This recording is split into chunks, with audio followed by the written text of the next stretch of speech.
Buonasera, benvenuti a questo nuovo appuntamento del Taius Aperitivi con il Giurista. Ricordo a tutti che Taius Aperitivi con il Giurista è un'iniziativa del Dipartimento di Scienze Giuridiche dell'Università degli Studi di Udine, che gode fortunatamente anche dell'appoggio dell'amministrazione centrale, quindi abbiamo, diciamo così, beneficiato di un supporto anche economico del nostro direttore generale, della direzione generale e quindi amministrazione centrale. Come sapete, Taius è organizzato insieme all'associazione ELSA, che collabora ovviamente con un contributo molto attivo da parte degli studenti, che partecipano poi anche all'elaborazione delle domande che vengono rivolte ai nostri ospiti, in modo particolare al giurista. Per cui io inizierei subito chiamando qui per i saluti del Dipartimento di Scienze Giuridiche il professor Leopoldo Cohen e Valeria Di Cerbo per l'ELSA. Intanto ne approfitto mentre prendono posto per ringraziare la Fondazione Friuli, che è già la terza volta che ci ospita qui in questa bellissima sala, per cui vi ringraziamo. Inizi tu, Leopoldo. Grazie Silvia e buonasera a tutti. Posso prendermi la libertà di un minuto? Anche 2 o 3, quello che vuoi. Perché volentieri porto il saluto, come sempre, a questa bellissima iniziativa di Taius, che ormai vanta una tradizione considerevole e affronta sempre dei temi che sono estremamente interessanti. Anzi, da questo punto di vista, considerate proprio anche gli eventi degli ultimi giorni, io mi sarei aspettato una sala molto più piena, ma si vede un po' le vacanze, un po' gli esami, no? Perché il tema di questa sera è di quelli pesanti, che fanno tremare le vene nei polsi. Il giornalismo oggi fa diritto di cronaca, per l'amor del cielo, e integrità della persona. Allora, è chiaro che la magistratura inquirente ha bisogno di mezzi sempre più sofisticati per contrastare la criminalità. Una delle risorse tecnologiche più avanzate è questo Trojan, no? Di cui molto si parla in questi giorni, per le note vicende riguardanti le intercettazioni riguardo un magistrato e un personaggio politico piuttosto in vista e così via. Per cui noi siamo venuti a conoscenza, la magistratura inquirente in prima battuta, ma poi tutti noi sui giornali, di una serie di conversazioni, tutte le conversazioni, perché questo Trojan, se non ho capito male, ha la prerogativa di riuscire a intercettare praticamente tutto quello che uno dice, con chiunque lo dica, in qualsiasi momento lo dica e così via. Ora, le reazioni che riguardano rapporti magistratura-politica adesso non mi interessano, perché non è questo il tema della serata. Il tema della serata è ciò che con diritto di cronaca si può e si deve riferire e qual è il confine che però va rispettato per tutelare la dignità della persona. C'è stato chi ha detto che in fondo questi Trojan potrebbero essere diffusi ovunque, perché tanto male non fare, paura non avere. Ma siamo pazzi? Qui finiamo peggio, non so se avete visto Le vite degli altri, quel bellissimo film sulla DDR, no? In cui tutti spiavano tutti spiavano tutti. Non era la polizia su mandato della magistratura inquirente, era la delazione che era diventato il sistema naturale di vita. Naturalmente questo mezzo di intercettazione è stato previsto dalla legge e comunque sempre su autorizzazione del giudice per quanto riguarda certi tipi di reati che hanno a che fare con le organizzazioni mafiose. Ma solo per dare un po', come dire, un confronto con un altro sistema di valori e di civiltà giuridica, prendo ad esempio E anche qui, tutto sommato, il mondo dello spettacolo ci dice sempre delle cose interessanti. Quello che ho visto, ma per puro caso, in una serie televisiva che sto seguendo e che è molto divertente, Billions, non so se l'avete vista, è arrivata la 4ª stagione, e che mi ha dato proprio la differenza, no? Tra un sistema e l'altro, con tutto ciò che a me il sistema giudiziario americano non piace assolutamente per niente, perché lo trovo di un'iniquità spaventosa, ma questo è un altro tema, appunto, ancora a sua volta. Allora, c'è il procuratore che indaga su un sospetto di corruzione, intrallazzi, banche, favoritismi, pressioni illecite, cose non molto diverse da quelle che appunto abbiamo anche visto in Italia.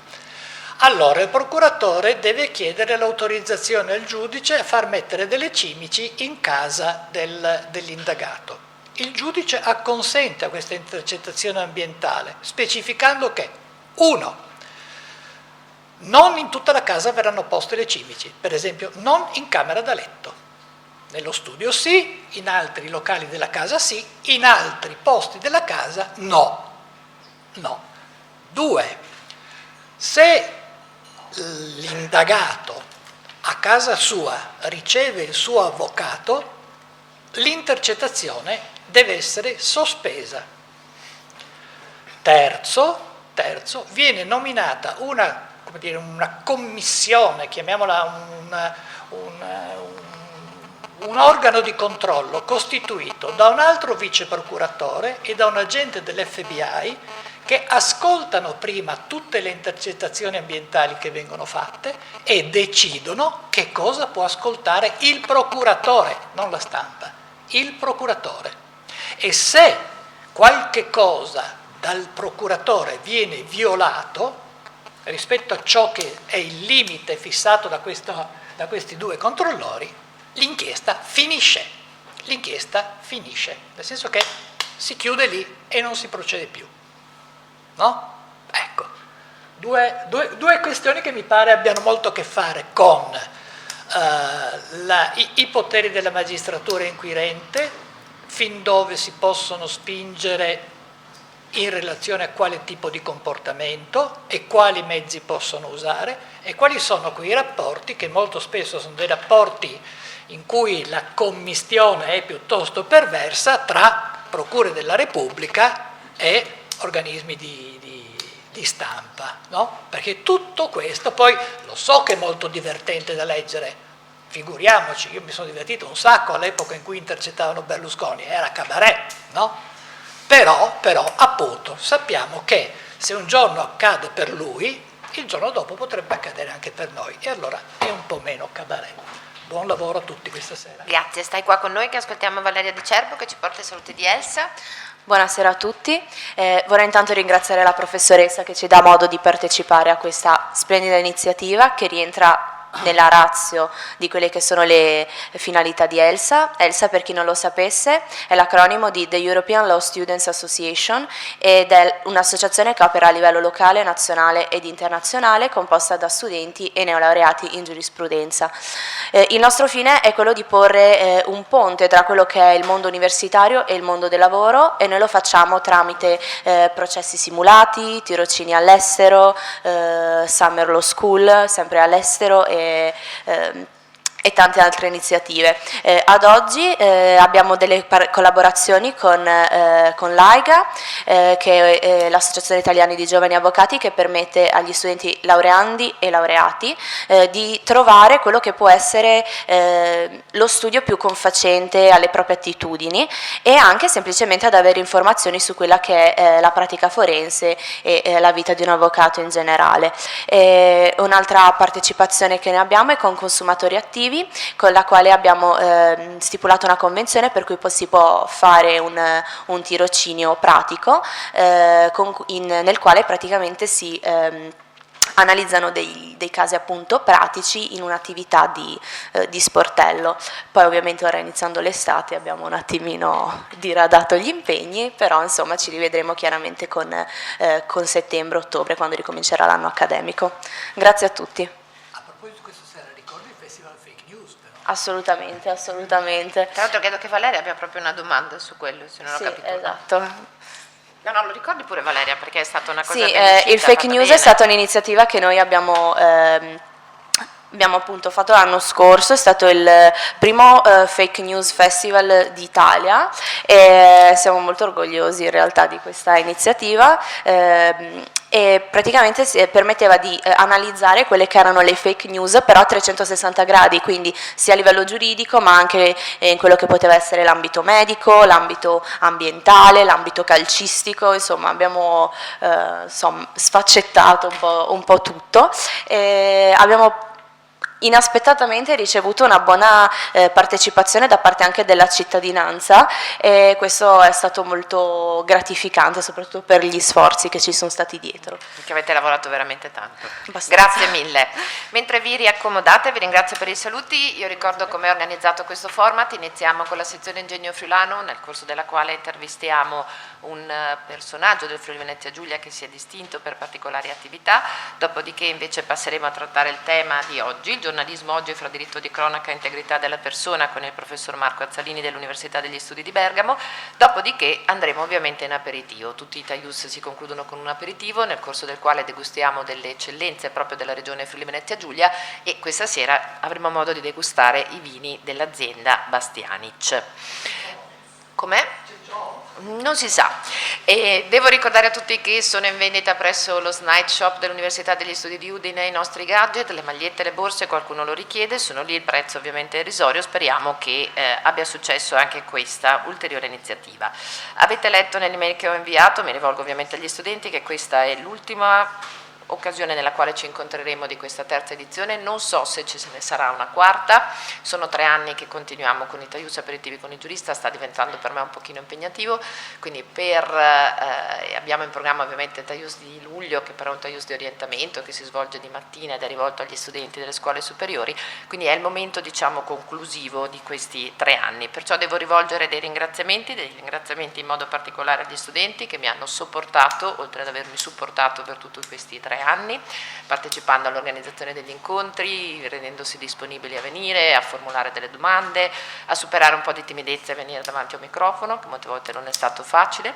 Devo ringraziare il direttore generale perché ci ha veramente sostenuto, devo ringraziare le 2 direttrici che si sono alternate in questi 3 anni, cioè la professoressa Marina Brollo e la professoressa Elena D'Orlando, precedente e attuale direttrici del Dipartimento di Scienze Giuridiche, che hanno creduto molto in questa iniziativa.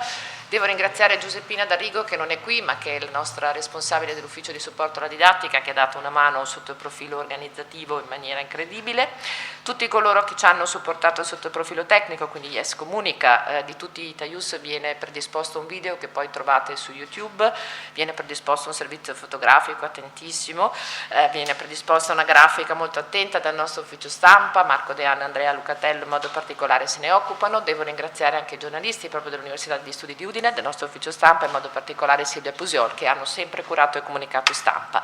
Il più grande ringraziamento però lo devo tenere per Marta Procuda, che è stato il mio braccio destro, braccio sinistro, tutto è stato. Se non ci fosse stata lei avrei mandato al diavolo, credo, dopo il terzo o quarto TAIUS tutto quanto, per cui è stata veramente di grande aiuto per me, ha lavorato tantissimo, ha curato l'organizzazione nei minimi dettagli. Vi chiedo in via del tutto eccezionale, perché non lo facciamo mai all'inizio, un applauso veramente molto caloroso per Marta.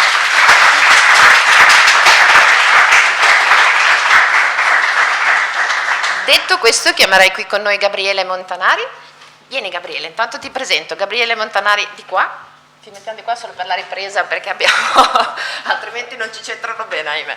Allora, Gabriele è giovanissimo, lo vedete, del 1991, quindi proprio 28 anni, cioè giovane, diplomato al Malignani nel liceo scientifico tecnologico, iscritto alla facoltà di scienze matematiche, fisiche e naturali, correggimi se sbaglio, Gabriele, quindi è il nostro studente dell'Università degli Studi di Udine. Dal 2014 al 2018 è stato amministratore unico della Delta ASCII, dal 2019 amministratore delegato della Simtech, ha una particolare passione, ho visto, per la musica, per il fumetto, ha fatto judo per più di 20 anni, quindi insomma parecchio tempo. Con te però vorrei partire da una cosa che ho letto su Cosmopolitan, visto che sono una femminuccia, ogni tanto leggo Cosmopolitan. Nel gennaio 2017 mi imbatto in questo articolo in cui viene segnalato il tuo account su Instagram proprio come uno dei 15 profili da seguire.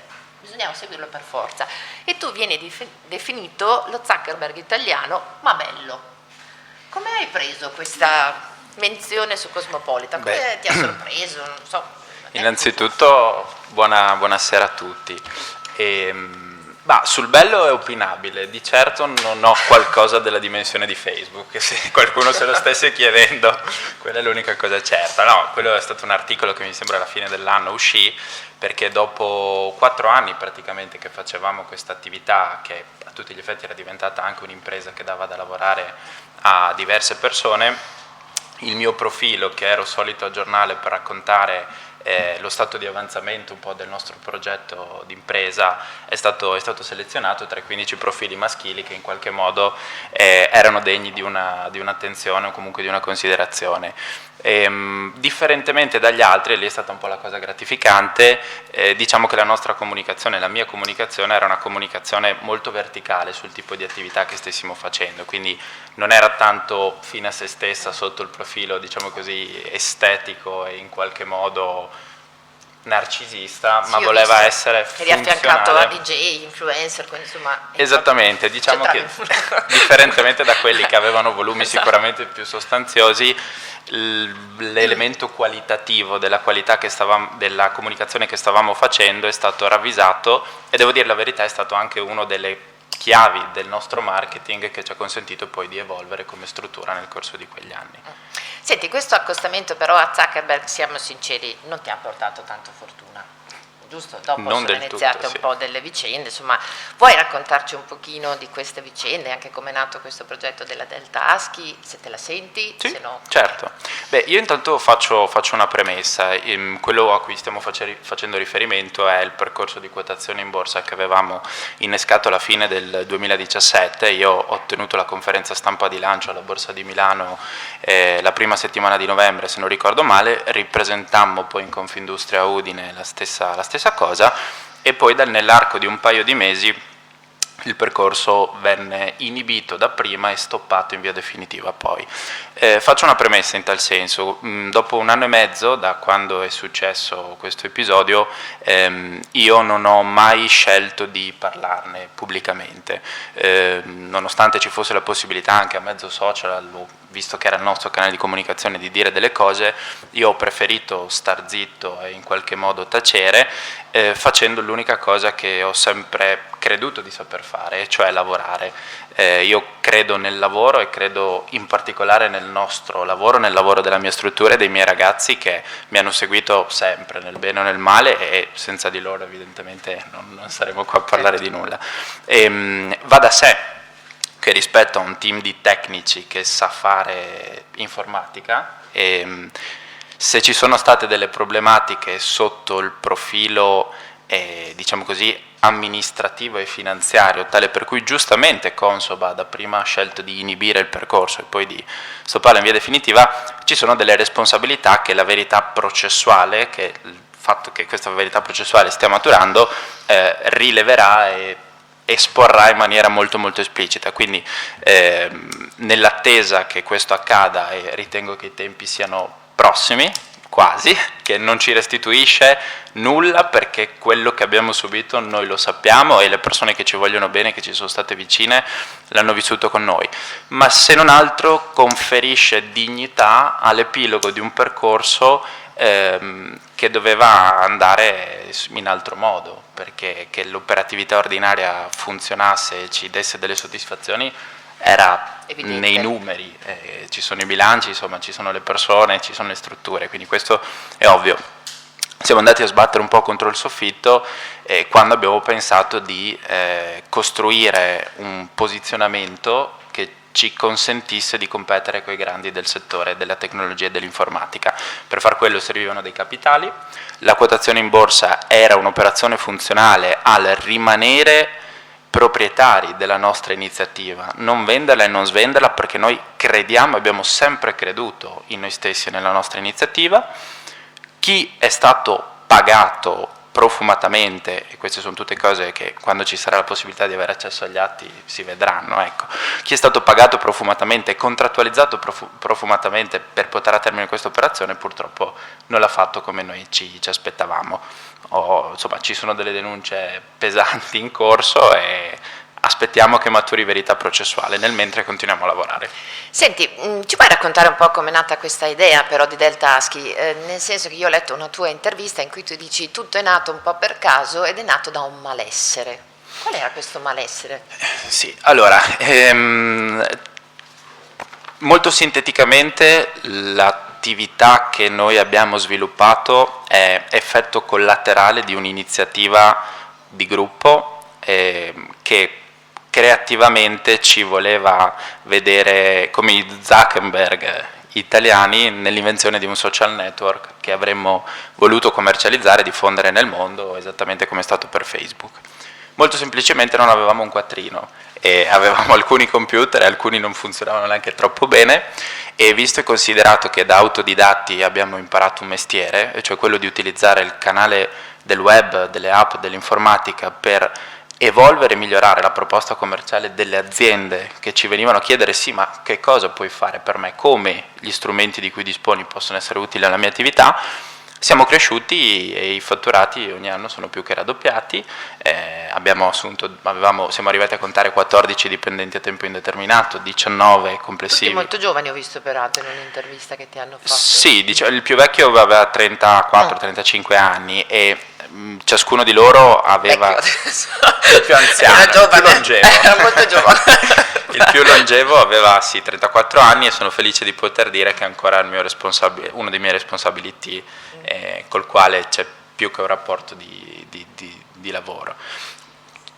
Collateralmente all'attività di ricerca e sviluppo che facevamo per questo social network, le aziende hanno iniziato ad avvicinarsi, a chiederci cosa potessimo fare per loro. La nostra proposta era efficace perché, differentemente da molte altre strutture che fanno lavori, diciamo così, sovrapponibili alla nostra proposta commerciale, noi non abbiamo mai utilizzato nulla di predefinito, di preimpostato, quindi sartorialmente, sfruttando le capacità e le conoscenze che abbiamo acquisito in questi anni, riuscivamo a informatizzare i processi di una piccola e media impresa, arrivando a raggiungere uno di due obiettivi sostanzialmente, quello di eliminare ridondanze, latenze e problematiche interne col fine ultimo di ridurre le voci di costo, o alternativamente incrementare i volumi dei ricavi introducendo nuovi canali di vendita online, marketing digitale applicato ai social media piuttosto che altro. Quindi le aziende venivano da noi dicendoci: risparmio o guadagno di più? Scegli tu in che termini, ma che questo sia l'obiettivo. Abbiamo messo a portfolio strutture che fatturavano centinaia di milioni di euro, qui parlo di strutture che sono visibili sul nostro portfolio online, sui nostri siti, e quindi di una certa levatura, e finché poi con una di queste insomma le cose si sono evolute ancora meglio, da lì è nata Simtech. Adesso ci arriviamo. Senti, come hai vissuto però, Gabriele, questa attenzione mediatica che c'è stata nei tuoi confronti, in positivo e in negativo? Io sono rimasta molto colpita dalla quantità di articoli, interviste, immagini che circolano su di te. Mi sono chiesta come avrei reagito io a 20 anni, probabilmente molto male, già reagisco male adesso che ne ho parecchi di più. Come l'hai vissuta?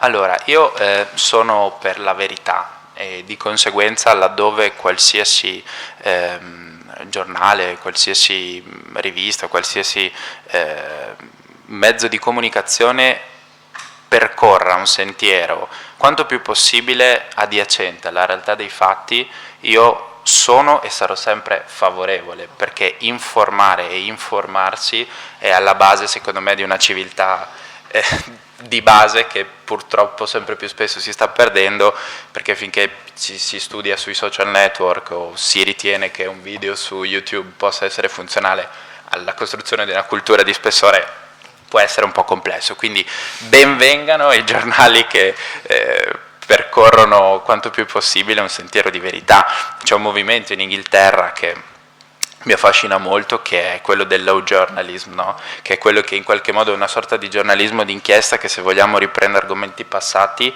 sviscerandoli nel dettaglio e cercando di fornire degli elementi che in prima istanza, per la frenesia di dare l'informazione, possono essere stati in qualche modo tralasciati. E quello, secondo il mio punto di vista, è importante che rimanga il focus di qualsiasi testata, insomma, cercare di essere, tra virgolette, da traino, da faro illuminante di una verità sia tale. Noi all'epoca ne abbiamo sentite tante e ci siamo limitati a prenderne atto perché sappiamo la verità, chi ci sta vicino sa la verità, e non appena avremo una sentenza, una verità processuale che esplichi nel dettaglio con tabulati telefonici, messaggi, bonifici fatti, cioè io il giorno in cui è successo tutto questo, i miei genitori insomma in questo mi sono testimoni, ho preso il mio telefono e il mio computer, li ho portati in questura e ho detto da qui... I tuoi genitori sono poliziotti? Tutti e due, sì. E ho detto da qui cortesemente ricostruiamo una verità che ci consenta di restituire dignità alla scelta che abbiamo fatto di intraprendere questo percorso, che è il percorso di quotazione, che è solo rimandato. Ok. Senti, adesso dicevi sei cofondatore della Simtech. Sì. In cosa consiste l'attività della quale ti occupi? Allora, visto e considerato che siamo sempre stati abituati a guardare nel nostro orticello, anche per cercare responsabilità e colpe, perché credo che questo sia l'unico modo per progredire, ci siamo chiesti se la truffa che abbiamo subito non fosse in qualche modo riconducibile a una nostra ingenuità di base, o comunque a un senso di responsabilità che dal momento in cui ci vedeva esposti verso famiglie, verso potenziali investitori, soci di capitale, clienti, non poteva permettersi di avere lacune di inesperienza, di superficialità. Allora io, che sono solito interrogarmi e mettermi in discussione in questo senso, ho evinto che forse sotto il profilo strutturale della conoscenza del mercato, delle competenze amministrative, finanziarie, anche della capacità e dell'esperienza di riuscire a cogliere opportunità laddove lo sono e a leggere invece la malizia di terzi dove c'è, perché mi hanno insegnato che la riconosci se ce l'hai dentro, noi non ce l'avevamo e quindi ci siamo fatti fregare alla grande. Abbiamo pensato che mai dall'esterno fosse potuto arrivare qualcuno a darci quella solidità di struttura di cui evidentemente necessitavamo, l'opportunità l'avremmo valutata. Non fosse per questo, io ho avuto il privilegio di essere dapprima fornitore e poi socio della persona che lavorativamente parlando mi ha insegnato tanto che io ero convinto di sapere, ma lui la sapeva meglio, mettiamola così. E di conseguenza la Simtech non è nient'altro che la sintesi del nostro percorso di impresa di 4 anni e mezzo, quindi di tutta la nostra struttura e dell'apparato tecnico-informatico, con il controllo di gestione amministrativo e finanziario di un gruppo industriale che è sul mercato da una 50ina d'anni. Senti, tu hai dichiarato in una tua intervista, leggo quello che hai dichiarato, non si deve studiare tanto, si deve studiare sempre, lavorare duro ogni giorno per crescere, migliorare, evolvere, perché questo mondo competitivo impone autenticità, concretezza e grande competenza. Ti ci ritrovi ancora in questa affermazione? Sì, e col senno di poi vi dico che non avevo studiato abbastanza, no, nel senso che l'elemento dello studio purtroppo delle volte viene un po' tralasciato, perché noi siamo famosi nel mondo per preparare degli ottimi accademici che poi cercano fortune lavorative altrove, no?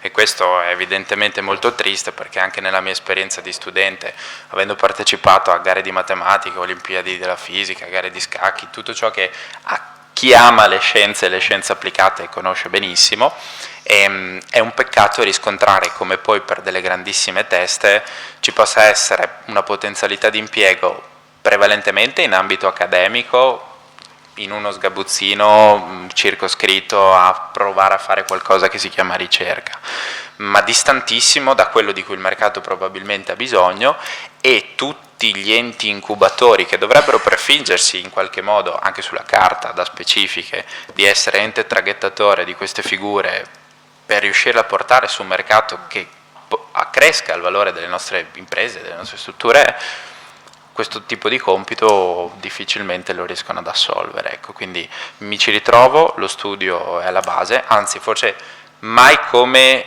di questi tempi, dove senza entrare nel merito politico diventa molto più facile cercare di puntare sulla forma anziché lavorare sulla sostanza. Io credo che solo lo studio, la cultura e le arti riescano a salvare a salvarci da una strada pericolosa che il nostro paese ha preso. Senti, io sono molto impressionata dalla calma, cioè la misura che hai in tutto quello che dichiari quando parli. Ho letto che hai fatto più di 20 anni judo. Il judo ha contribuito a questa come dire, capacità che hai di essere così molto determinato, molto pacato, molto riflessivo. Il judo e gli scacchi. Anche gli scacchi? Sì, nel senso che allora, il judo per definizione è via della cedevolezza, no? Dovrebbe metterti nella condizione di sfruttare a tuo favore l'impeto e l'eccesso di impeto del tuo avversario, e quindi chi lo stereotipa come un'arte marziale d'offesa non ne conosce la vera essenza, che è quella di una difesa proattiva che direziona e canalizza l'impeto altrui.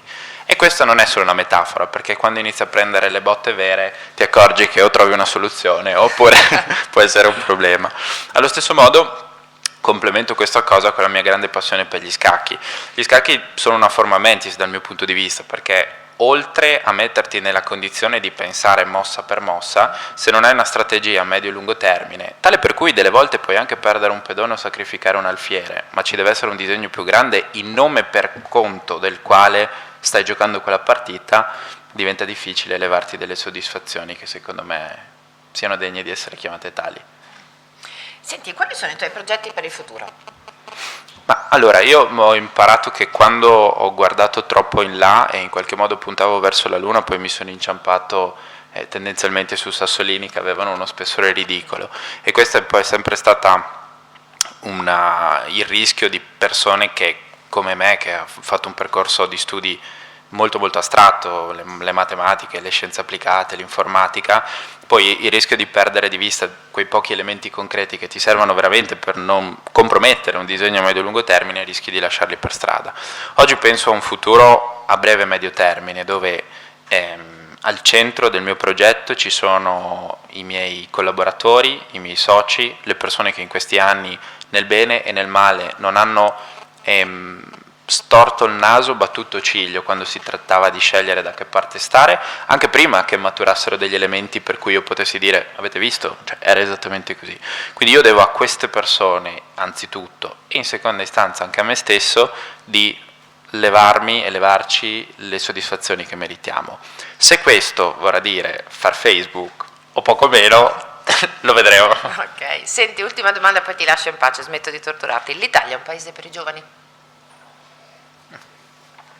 Sicuramente no, nel senso che in questo momento io comprendo che proprio perché mi sono levato delle soddisfazioni, sono diventato amministratore delegato a 23 anni, a 26 stavo quotando una società in borsa, avevo 19 collaboratori, avevo sedi a Udine, a Milano, insomma ho fatto poche cose, veramente poche, però le ho fatte, e so con che difficoltà sono riuscito a farle e con che tipo di diffidenza siamo stati guardati dal giorno 1, e chissà che non sia anche il motivo per cui qualcuno ha voluto calcare la mano, perché magari potevamo essere, non lo so, scomodi, fastidiosi, non ho idea, ma non mi spingo su questo. L'elemento centrale è che comunque credo che oggi i giovani debbano trovare in se stessi le risorse e la forza per poter fare la differenza. E riprendo l'editoriale dell'Internazionale, che a me è un giornale che piace molto, cercava di porre il focus su come la coscienza critica dei giovani rispetto a temi come la plastica, il cambiamento climatico, la sensibilizzazione verso diritti e doveri e responsabilità fosse intrinseca sin da giovane età all'interno di quelli che gli adulti definiscono essere bamboccioni, eccetera, eccetera, salvo poi essere risolutori di problematiche che non abbiamo creato noi, o comunque di spenderci attivamente per provare a risolvere queste problematiche. Ora, non esistono assoluti, cioè non c'è una colpa da una parte e il giusto dall'altra, però certo è che se ci fosse una forma di agevolazione, di incentivo e di interesse vero a cercare di introdurre i giovani in posizioni di un certo tipo, secondo me ci sarebbero risultati e gratificazioni più consistenti. Io questa fortuna l'ho avuta perché il mio socio e i miei soci sono di questa corrente di pensiero, e auguro a tutti di avere la stessa e di levarsi le soddisfazioni che meritano. Gabriele, io ti ringrazio tantissimo di essere stato qui con noi, ti do i nostri gadget, borsa e maglia del Taius, è stato veramente un piacere per me, ti chiedo di accomodarti nel pubblico e grazie mille. Grazie mille.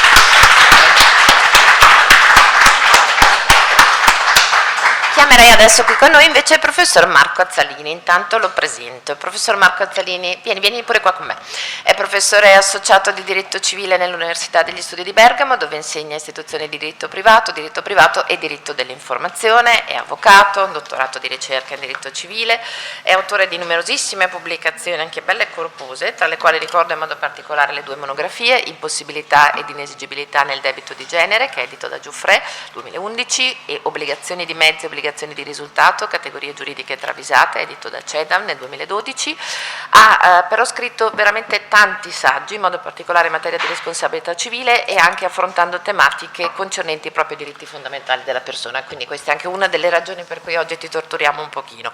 Ha partecipato veramente a tantissimi progetti di ricerca, è stato relatore in numerosi convegni, ne ha organizzati altrettanti, dal 2018 è vicepresidente del Comitato di Etica per la Pratica Clinica dell'azienda ospedaliera di Padova e membro del Consiglio Scientifico delle riviste Professionalità e Professionalità Studi e membro del Comitato di redazione della rivista Responsabilità Medica, Diritto e Pratica Clinica.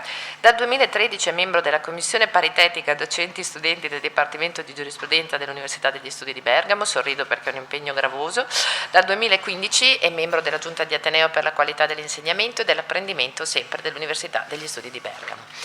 Ovviamente ha un curriculum vastissimo, io l'ho sintetizzato il più possibile perché abbiamo un po' fretta di farti qualche domanda. La prima domanda che ti tocca, lo sai, sei un giurista e a Taius la prima domanda che facciamo ai giuristi è: come mai e perché hai scelto di iscriverti alla facoltà di giurisprudenza?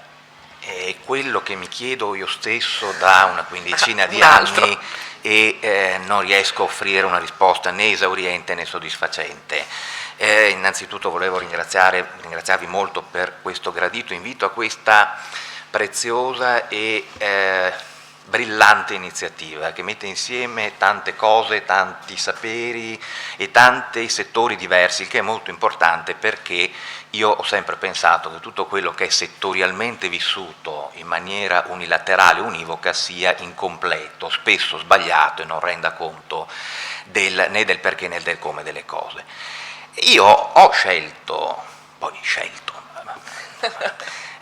par forse Lombardi Vallauri che diceva che tutto quello che è accettato in qualche modo poi è anche scelto perché fa parte del voluto. Io devo dire la verità che non è che sia molto commendevole, è piuttosto banale. Io all'epoca, per quello che mi ricordo, perché evidentemente mi sto anche rincretinendo, non mi ricordo benissimo i dettagli del passato come accade spesso nella vita delle persone.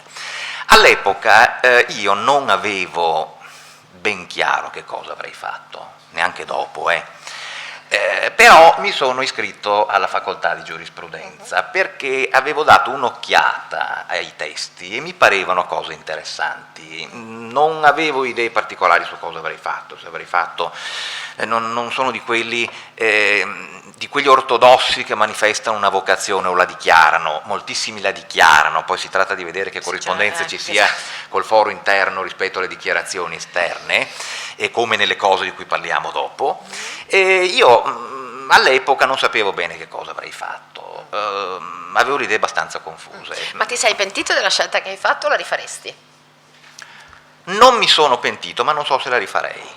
Non mi sono pentito perché questa attività che poi ho svolto mi ha dato delle chiavi di lettura, delle cose, anche delle opportunità e delle idee che non avrei avuto se non avessi fatto questa attività. Tra l'altro poi ho avuto la grande fortuna di fare l'attività in una maniera tale da pormi a contatto con altre cose e con altri saperi, quindi le tecnologie, l'attività medica, il mondo sanitario, quindi questioni che per una ottusa e ormai assolutamente logora e fatiscente tradizione o visione sbagliata, i giuristi se ne occupavano pochissimo di queste storie qui, e quindi mi ha dato questa possibilità. Certo ritengo, non per hubris o per eccesso di autostima, tutt'altro, ma perché ritengo che avrei potuto fare anche altre cose. Avrei fatto volentieri lo sceneggiatore, lo scrittore, il pubblicitario, e adesso non mi vengono in mente tante altre cose. Avrei fatto volentieri forse anche il medico, ma all'epoca non avevo ben inquadrato questo fatto. Non che non abbia poi fatto volentieri questo, ogni tanto penso che forse in futuro potrei fare qualcos'altro. Certo non ho avuto la fortuna, la bravura e la spinta per fare come ha fatto Montanari prima, che lo invidio molto per quel che ha fatto e per come l'ha fatto e anche per il modo in cui ne parla, però non mi precludo per il futuro una serie di altre esperienze, chissà, la vita Non si porta sa mai. molte Senti, cose. ma consiglieresti a un giovane di iscriversi a giurisprudenza oppure no? Sì, Bravo, questo questa è la sì. risposta che volevo che tu No, dessi. questo sì, ma per una serie di ragioni. Una è che è insieme alla medicina, è accomunata dalla medicina, infatti la non ricambiata antipatia dei sanitari a volte nei confronti dei giuristi credo che sia legata a questo, è accomunata da una radice comune che era quella di essere delle arti anticamente, cioè un connubio di conoscenza tecnica e di esperienza pratica. Ecco. Questo è una caratteristica che è vero che è presente anche in altri ambiti di studio, ma che nell'ambito giuridico in special modo, e per certi versi forse anche più che in quello medico, consente l'accesso a molti mondi, a molte possibilità professionali. Non è vero niente quello che a volte viene detto è si può fare, non che sia poco, il magistrato, il notaio, l'avvocato. Chi non vuol fare il magistrato, il notaio, l'avvocato, io lo capisco perfettamente, può comunque Adesso fare poi con profitto giurisprudenza e poi fare anche qualcos'altro. Ci sono, se uno va a vedere chi ha studiato giurisprudenza nella storia anche recente delle arti, delle scienze, di tanti ambiti, fa delle scoperte interessanti. La giurisprudenza è stata la base per molti che poi hanno anche fatto tutt'altro. Questa caratteristica è una caratteristica positiva di versatilità e non c'è alcuna di quelle accezioni negative che potrebbero portare a ritenere che quindi uno può far tutto e quindi può non far niente. No, può far tutto, può fare tante cose, quindi consiglierei certamente di studiare giurisprudenza e consiglierei questo però non solo a chi intende studiare giurisprudenza, di non essere inibiti da tutte quelle terrorizzanti profezie che provengono dalle famiglie, dalla società, da tutti quelli che hanno qualche ragione per rompere l'anima alle persone, di dire poi cosa fai. Perché poi cosa faccio lo vedrò quando si porranno le opportunità di fare qualcosa, quando riterrò di avere le idee più chiare, quindi questo mai aver paura del futuro, perché tanto il futuro è ignoto, dunque non si sa. Certo. Senti, veniamo al tema di oggi, giornalismo oggi fra diritto di cronaca e integrità della persona. Partiamo proprio con ordine. Che cosa intendiamo per diritto di cronaca? In che modo il diritto di cronaca può incidere sull'integrità della persona? Definiamo il campo della nostra discussione, poi entriamo Allora, nel il campo della nostra discussione è particolarmente ampio, perché che cosa sia diritto di cronaca è oggetto di assoluta confusione. Perché? E intanto va detta una cosa, il diritto di cronaca non è un diritto che sia stato normativamente scolpito mai, cioè in tutto questo ambito del diritto dell'informazione, che è una materia molto sfrangiata, che ha delle parti anche all'interno della giurisprudenza molto diverse, perché c'è un po' di diritto costituzionale, un po' di diritto privato, un po' di diritto amministrativo, insomma c'è tutta una, diciamo, un patchwork di competenze che rendono estremamente interessante la cosa, ma che contemporaneamente a chi la vuole intorbidare rendono particolarmente facile quest'opera. Questa situazione ha un portato, e qual è il portato? Il portato è questo, che il diritto di cronaca, come peraltro è avvenuto in altri ambiti dell'informazione, è stato, diciamo così, costruito su base giurisprudenziale, soprattutto della Corte Costituzionale, direi fin dagli anni 70, dove si tentò di dire che il diritto di cronaca è il diritto, la facoltà di raccontare dei fatti, di riferire dei fatti.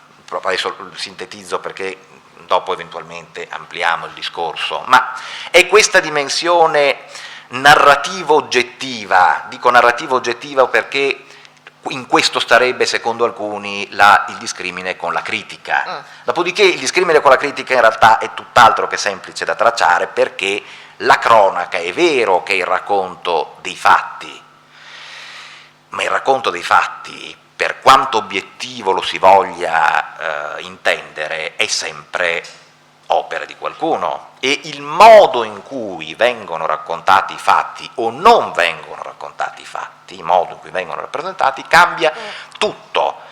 Secondo un adagio tradizionale verrebbe da dire che non è che continuando a ripeterle le cose diventino più vere, e invece di questi tempi poi su questo argomento si potrebbe fare altro che un Taius, un'iniziativa di più giorni su questa questione. Invece la rappresentazione delle cose finisce con influire molto sulla percezione che delle medesime si ha, e qui c'è una prima questione, perché il diritto di cronaca è una porzione qualificata del diritto alla libertà d'espressione, quindi è costituzionalmente tutelato.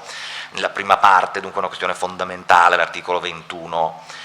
E dov'è il più tradizionale attrito con i diritti della persona? Dico il più tradizionale perché in realtà ce ne sono molti, è quello con la riservatezza. Cito questo perché è il più evidente, il più immediatamente percepibile. L'informazione e la cronaca possono comportare, anzi devono comportare da un certo punto di vista, l'invasione della sfera di riservatezza altrui, perché il riferire i fatti comporta la ricerca dei medesimi, e la ricerca dei medesimi comporta in alcuni casi un'incisione della sfera della riservatezza delle altre persone. Però non è solo questo, perché c'è molto di più in realtà di questo. C'è intanto il fatto che c'è la possibilità, specie con le più recenti tecnologie e i più recenti sviluppi, social network, profili fasulli, dati utilizzati per tracciare profili commerciali, fatti di questo tipo influiscono anche sulle identità delle persone e anche sull'integrità delle persone. E per voler andare ulteriormente più in là non c'è nemmeno solo questo, perché ad esempio, lo cito perché credo che possa essere interessante, nel giornalismo finanziario, quindi nella cronaca legata all'andamento economico delle cose, c'è tutto un problema anche di influsso sugli articoli 41 e 49, sull'iniziativa privata, sul libero mercato, su tanti aspetti della libertà di iniziativa economica, perché quelle informazioni possono essere evidentemente, possono produrre notevoli ripercussioni non solo sulle scelte, ma anche su altre informazioni, perché a volte le informazioni sono derelato, il giornale riferisce l'informazione presa da un'altra fonte, e questo è un altro specifico problema del quale poi possiamo parlare. Ma quindi non c'è solo la riservatezza. Certo, la riservatezza è la prima delle prerogative che viene in rilievo, ma direi che più a fondo c'è un problema di incisione sempre crescente della cronaca e delle attività di informazione sull'integrità della persona, che è qualcosa di diverso dall'identità, perché l'integrità racchiude tante identità che la persona può avere, sia nel tempo sia in ruoli sociali diversi, e quindi c'è questa intersezione che, attenzione, è inevitabile e c'è sempre stata.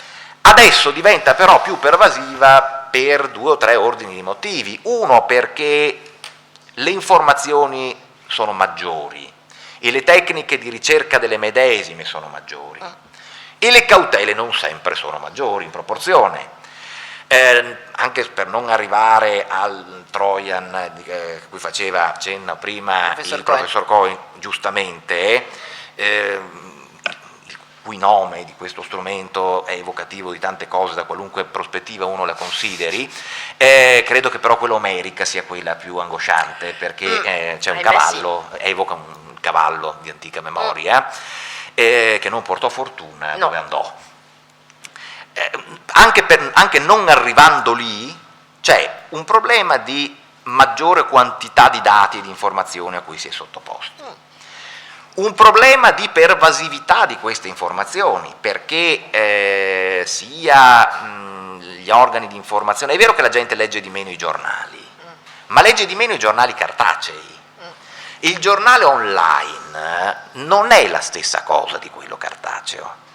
il giornale online, tant'è che la testata a volte è anche strutturalmente diversa, ci sono testate online solo, testate online e cartacee, ma non sempre i due piani coincidono, e tra l'altro mentre il giornale cartaceo da un certo punto di vista è vero che uno lo sfoglia, lo scorre, ma insomma lo vede e può soffermarsi con maggior facilità, molto spesso tutto si trasforma invece attraverso internet e la sollecitazione continua, la ripetizione, l'aggiornamento, per cui il giornale del giorno dopo dice cose che sappiamo già, viste, riviste, triviste, spesso sbagliate. Si vede il caso della ragazza che si è lasciata morire, dove è partita una campagna di tipo talebano sul dibattito sull'eutanasia, non era vero niente, però è curioso che intanto il dibattito si sia aperto senza che in un mondo dove si dovrebbe sapere sempre più tutto nessuno abbia capito e saputo niente. Quindi c'è questo attrito, e poi nel corso della nostra conversazione attriti ne emergeranno parecchi, perché ci sono delle aporie legate all'evoluzione delle cose.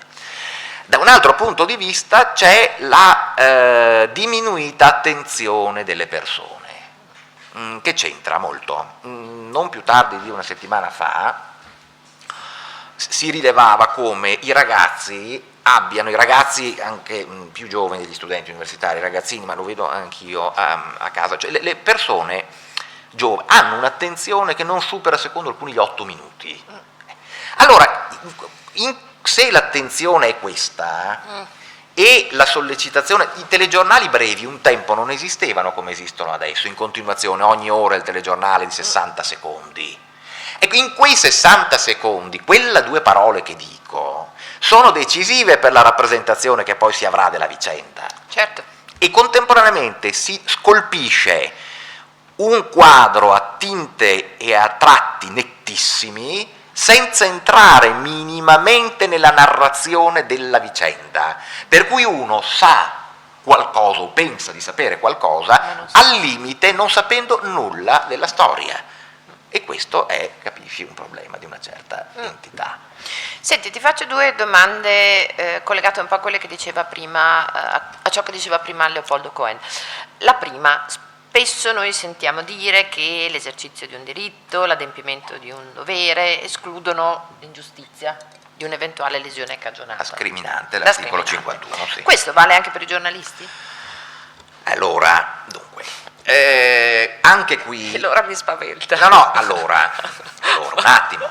Intanto qui va detto questo, che siccome questo è un paese che ha bisogno di rassicurazioni e quindi ogni tanto viene fuori il decalogo, come se ci fosse un Talmud per ogni materia, per ogni settore, il decalogo dei giornalisti. Il decalogo dei giornalisti, senza nulla togliere alla Cassazione, è frutto di una sentenza della Cassazione dell'84, solo che siccome nessuno sapeva dove sbattere la testa per individuare dei limiti agli abusi che già allora si delineavano, la Corte di Cassazione a un certo punto, in una sentenza che parlava di altro, o meglio di altro, trattava specificamente, se non ricordo male, la possibilità di adire direttamente al giudice civile per essere risarciti nel caso di un danno da diffamazione, a un certo punto la Cassazione dice, ma quell'attività deve presentare determinate caratteristiche. Ecco il decalogo, che poi non è un decalogo perché le caratteristiche sono 3,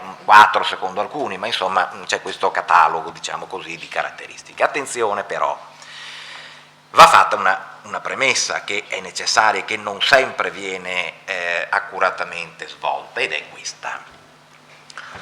L'attività di informazione, di cronaca, che non è appannaggio solo dei giornalisti, è un'attività lecita, cioè fa parte dell'attività della libertà di espressione del pensiero che è contenuta, descritta dall'articolo 21 della Costituzione.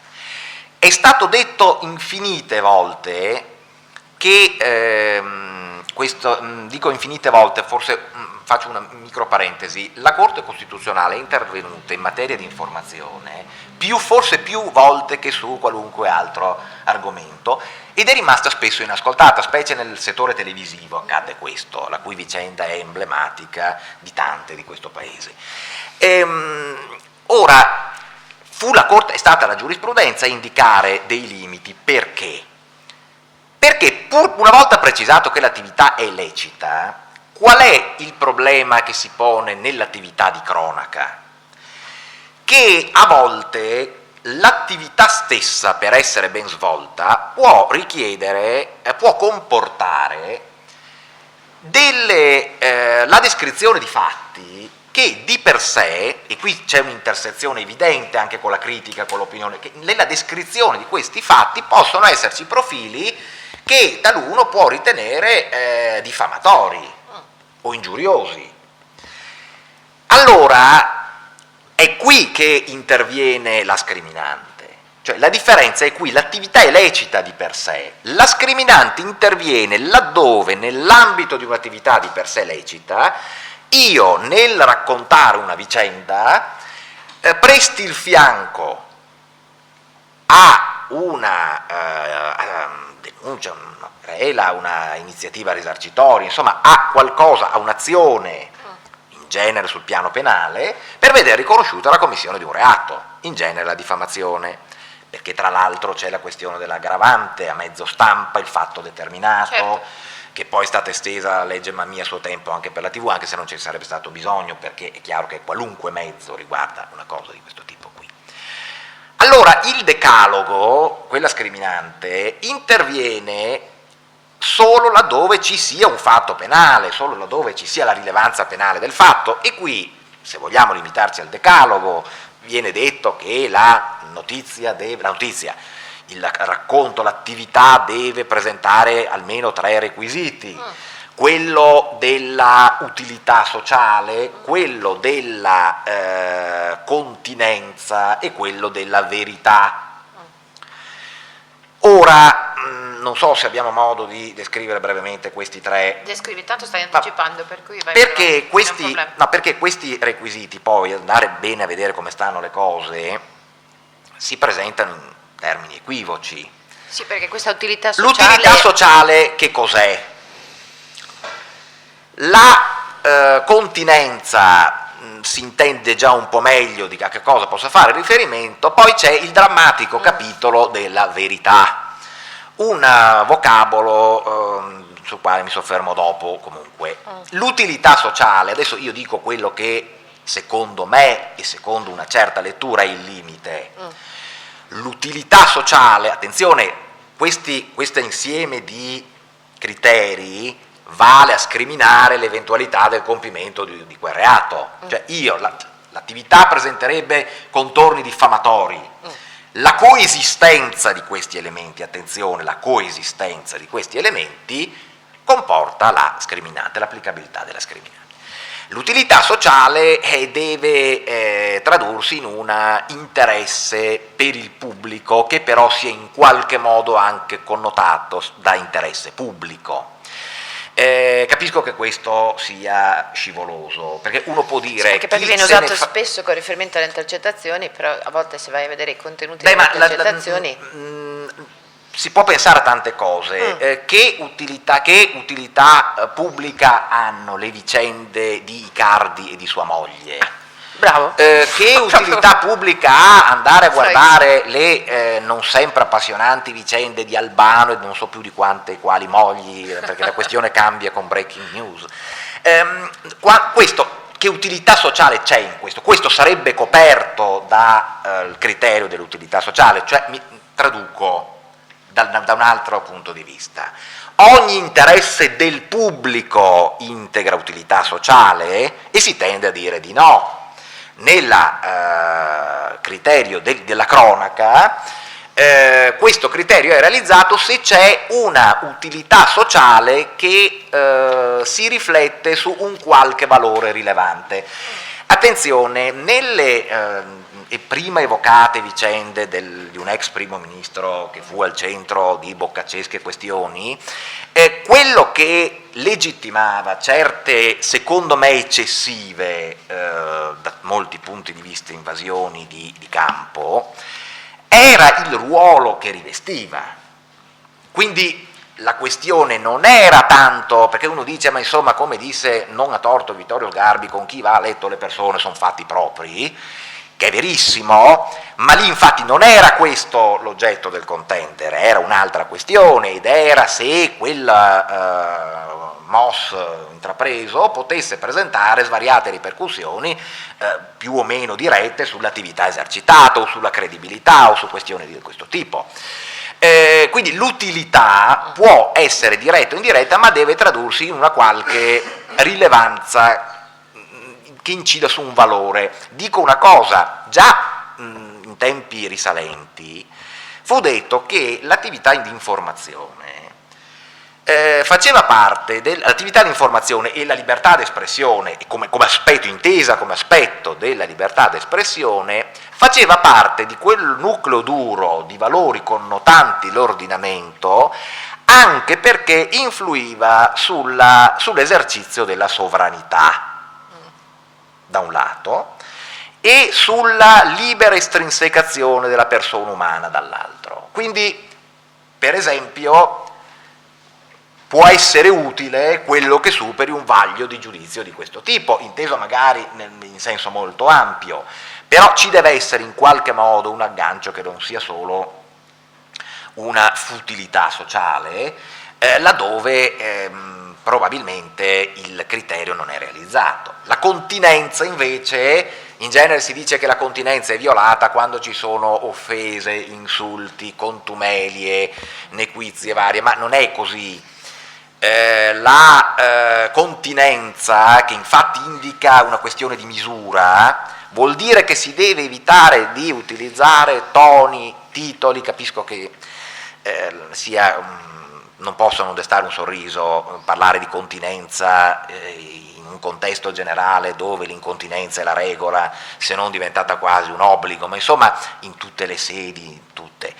Ma la continenza vorrebbe dire la misura. Senso della misura vuol dire anche non esagerare con toni sensazionalistici o sdegnati o scandalizzati oltre un certo limite. Un titolo enorme a 6 colonne con su scritto ladri, e sotto le foto dei destinatari evidentemente di questo epiteto, viola evidentemente la continenza. E dopo attenzione, perché questo discorso, io adesso butto lì dei flash per dare l'idea più che altro della complessità della cosa, certo. Dopo vedi tu dove ritieni che andiamo a parare, e può entrare in conflitto però anche questo con altri valori, perché uno può dire, ho capito, però la libertà dell'editore o di chi vende giornali di rappresentare le cose in modo tale che se io vedo scritto fuori ladri, forse compro una copia perché mi interessa, questo uno può dire, anche questo influisce in qualche modo, sì, però questo va a toccare un nucleo di valori di protezione della persona che non dovrebbe essere consentito, perché non è possibile pensare che io sia rotto a ogni bassezza o ogni esagerazione, che mi sia consentita ogni esagerazione, ogni contumelia, perché attenzione, è vero che poi c'è il risarcimento, c'è la riparazione, ma non è mai satisfattiva, perché ricorre proprio in questi giorni, 2 giorni fa, l'anniversario della vergognosa vicenda Tortora, ecco, basterebbe solo quella per dare l'idea di quanto irreparabili siano certi danni che vengono fatti alle persone. E quindi c'è questo fatto della continenza. E poi si arriva al più equivoco e riduttivo, al più equivoco dei criteri, che è quello della verità.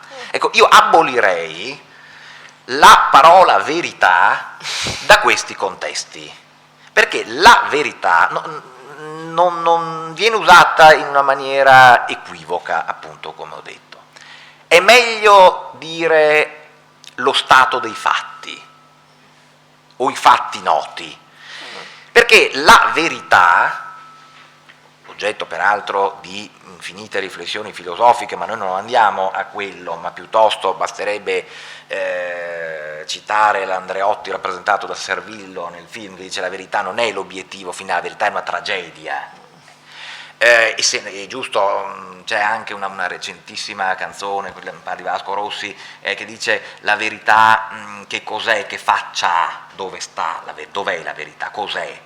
Se uno sente la verità sua rispetto a un episodio, o la sua rispetto a un episodio, o la sua, io sono certo che possono essere rappresentate 3 verità completamente diverse, il che va ricordato anche che la prova testimoniale nei giudizi è la meno affidabile appunto per questo. La verità è un concetto suggestivo.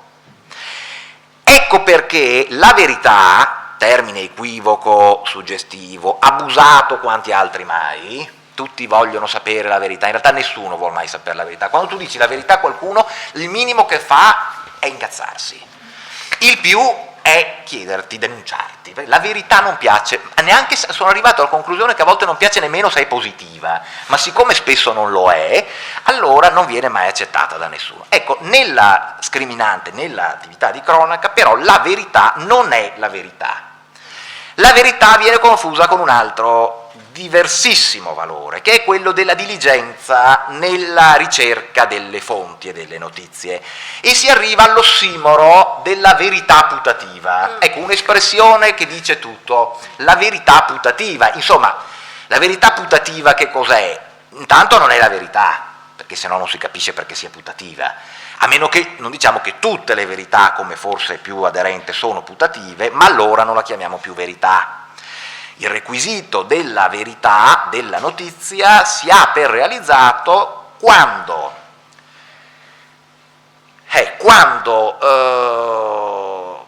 il giornalista è stato diligente nei limiti, direi, dell'esigibile, e adesso mi spiego, nella ricerca delle fonti. Capite che c'è poco da stare tranquilli. Perché cosa vuol dire diligente nella ricerca delle fonti e cosa vuol dire per quanto esigibile? Perché, per esempio, si è posto il problema di dire se possa ritenersi realizzato questo requisito laddove io pubblichi una notizia su un giornale presa dall'ANSA o presa da un'agenzia di stampa, da un altro giornale, e dice, bene, io sono stato diligente nella misura in cui era scritto lì.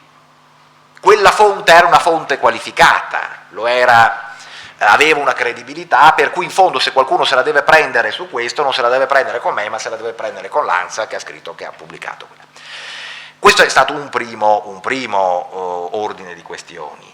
Poi c'è un altro ordine di questioni, cosa vuol dire nei limiti dell'esigibile? Perché la giurisprudenza, non ultimo in una recente ordinanza di cui magari poi parliamo più avanti, che riguarda la questione del diritto all'oblio, ma non solo quest'ultima ordinanza, c'è tutta un'idea che è perfettamente comprensibile, ma che è ulteriormente preoccupante, che riflette un pensiero di questo tipo. Si dice, siccome tutto è più veloce e tutti vogliono avere le notizie prima, e in fondo è un gioco non solo tollerato, ma favorito anche da un certo modo di fare informazione che però è pressoché inevitabile, come è quasi inevitabile la partecipazione ai social network, a WhatsApp, a questo, a quest'altro, perché sennò uno sembra tagliato fuori dal mondo, oppure sembra dotato di certi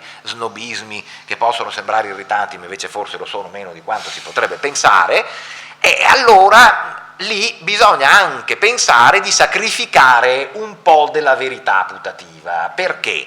Perché la soglia di esigibilità scende. Quale breaking news può essere verificata? Ora che verifico la breaking news nei dettagli non è più breaking. Allora la questione della verità putativa, dei tre elementi, secondo me è quella più insidiosa e più rilevante, anche perché l'utilità è discutibile. La continenza poi dipende anche dal contesto, perché vale anche il principio di offensività. Adesso voglio fare due esempi, perché sennò rimaniamo nell'aria e a me non piace rimanere nelle astrazioni oltre un certo limite. È la stessa cosa se vengo insultato da Sergio Zavoli o da Vittorio Sgarbi? Se io telefono alla Zanzara e Cruciani mi manda dove tutti possono immaginare mi mandi, io posso dire, beh, ma mi ha offeso? È stato un maleducato, secondo quelle espressioni. Oppure l'offensività dipende a volte anche dal contesto in cui io stesso mi metto, a cui io stesso partecipo. Scusami, ma in questo non viene in gioco anche la distinzione alla quale facevi cenno prima, tra diritto di cronaca e diritto di critica? Ah, certamente, però il problema è che la distinzione tra diritto di cronaca e diritto di critica è molto molto molto difficile, perché il diritto di, ecco, nel diritto di critica si ritiene per esempio che la questione della verità, si è ritenuto almeno per un certo periodo, adesso tutte le categorie cominciano a scricchiolare per la verità, però si è ritenuto per un lungo periodo che nel diritto di critica il requisito della ricerca diligente delle informazioni fosse più severamente applicabile, come nell'inchiesta. L'inchiesta e la critica consentirebbero un margine di approfondimento maggiore perché non hanno quella celerità che invece è richiesta alle notizie. Poi è discutibile questo, mi rendo conto, però non è incomprensibile. Cioè, se io, il diritto di critica che cos'è? È il diritto di manifestare un'opinione su un determinato fatto, quindi il fatto c'è già, in genere già raccontato, e io manifesto un'opinione. Ecco, in questo caso il linguaggio che puoi usare è un po' più incisivo? Allora, si ritiene di sì, è stato detto che può essere più pungente, può essere più... Ecco, dopodiché, attenzione, perché può essere più pungente? Perché nella critica è connaturato l'idea dell'opinione e dunque della parzialità, della soggettività, mentre nella cronaca si tende a ricercare il requisito dell'obiettività. Cioè, la cronaca dovrebbe essere una narrazione asciutta, asettica dei fatti. Dopo la critica, l'editoriale, l'opinione, eccetera, e allora lì sì si può andare più nel pungente, nel salace. Perché? Perché lì il criterio sarebbe diverso. Però attenzione, se è vero che si può essere più pungenti da un certo punto di vista, da un altro punto di vista si è ritenuto, ad esempio, che sia più grave, se vogliamo usare un termine divulgativo, la carenza di approfondimento nella critica e certamente nell'inchiesta piuttosto che nella cronaca. Quindi quei parametri che valevano per la cronaca vanno rimodulati rispetto a queste altre caratteristiche, a queste altre realtà. Scusami, l'esempio che facevi prima, riferimento per esempio a Vittorio Sgarbi, sì, mi fa venire una curiosità. Questo discorso che tu fai anche di riscontrare forse un parametro di riferimento nel personaggio che fa un certo tipo di ma io direi anche nell'entità offensiva della cosa, perché se mi dice capra o me lo dice uno che non lo dice mai e che non ha il costume di scomporsi mai e che si comporta in genere in una maniera totalmente diversa, la cosa può presentare una carica lesiva, diversa, anche perché la platea a cui è stato detto capra è talmente ampia che a questo punto diventa quasi discriminatorio non rientrarvi. Dunque c'è questo aspetto, questo c'è di sicuro, c'è sempre, e viene anche, in fondo questo discorso viene in rilievo, seppur diversamente, nelle cause non che non hanno niente a che vedere con l'informazione, ma nelle cause di diffamazione o di ingiuria, quando si diceva se dare del cretino a uno è un'opinione, è una diagnosi, è un insulto. Ecco, anche lì veniva a volte tirato fuori questo discorso qui. E questo ragionamento che fai lo puoi applicare anche sotto il profilo oggettivo, cioè non guardando al soggetto, guardiamo al linguaggio. Il linguaggio è cambiato nel corso degli anni. Certamente. No? Quindi certe espressioni che adesso vediamo comunemente impiegate sulla stampa in passato erano impensabili. Cioè, se tu parli con persone anche di una certa età... Tante cose erano impensabili in passato. Sì, il registro è mutato, certamente, ma questo riguarda appunto il piano oggettivo e non c'è dubbio che determinati termini, determinati appellativi e quant'altro abbiano perso di mordente da un certo punto di vista. Terrei presente anche un'altra cosa però. Le parole sono nomadi, come c'è un libro nell'Imberti che era una raccolta di le parole sono nomadi, ma lo sono da tanti punti di vista e a volte non è detto, voglio dire, non è detto per offendere qualcuno che occorra qualcosa di offensivo di per sé. Se si dice a un politico che è di parte, è offensivo? No. Ma se si dice a un magistrato che è di parte, sottintendendo il fatto che lui, perché dire che lì non si vuol dire che lui è di parte, chi se ne frega se lo è, anzi l'opposizione ha interesse nelle cose, ma si vuol dire che non esercita correttamente la funzione, si sottintende una deviazione nella funzione esercitata. La stessa cosa è se viene detto a qualcuno che è omosessuale, per esempio.